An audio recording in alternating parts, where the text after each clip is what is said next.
C'est une question qui dérange, une question qui taraude l'esprit de millions de Camerounais et bien au-delà, celui de la diaspora.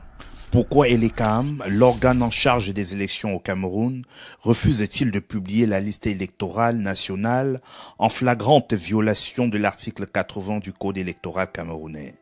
Et surtout, la société allemande Veridos, partenaire technologique d'Elekam, est-elle complice de cette opacité? À qui profite ce silence et cette violation délibérée de la loi? Notre précédent reportage avait levé le voile sur les zones d'ombre du partenariat entre Elekam et Veridos. Quelques heures après sa diffusion, un fait troublant s'est produit.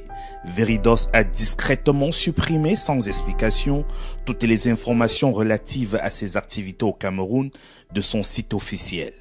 Voici la page telle qu'elle apparaissait avant notre enquête.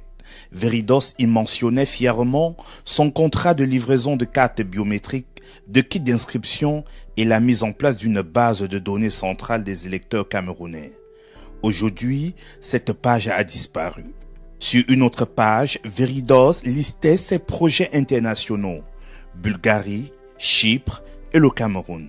Là encore, après notre reportage, effacement, disparition des traces. Coïncidence ou tentative de dissimulation? Pourquoi Veridos efface-t-elle toute mention de son implication au Cameroun, précisément après que des accusations de manipulation électorale aient été rendues publiques? Faut-il y voir un embarras ou un aveu de culpabilité? Le président du mouvement pour la renaissance du Cameroun, Maurice Kamto, n'avait pas hésité à dénoncer le 12 septembre dernier une connivence entre Elekam, Veridos, pour organiser la fraude électorale au profit du pouvoir de Yaoundé. Pourtant, sur son site internet, Veridos prétendait encore il y a quelques jours soutenir les processus démocratiques en fournissant des solutions technologiques pour les inscriptions électorales. Là encore, après la diffusion de notre reportage, page supprimée, silence radio. Le week-end dernier, les protestations ont franchi les frontières. À Munich, la brigade anti-Sardina est venue exiger les comptes devant le siège de Veridos.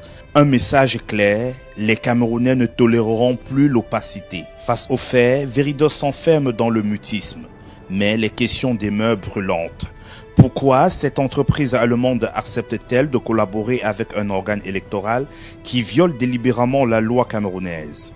A-t-elle de fait facilité un système qui empêche tout contrôle citoyen et favorise la fraude? Que pensent les députés allemands et le gouvernement fédéral du rôle trouble d'une société basée sur leur sol dans un processus électoral miné par les soupçons en Afrique? Ce sera l'objet d'un prochain épisode.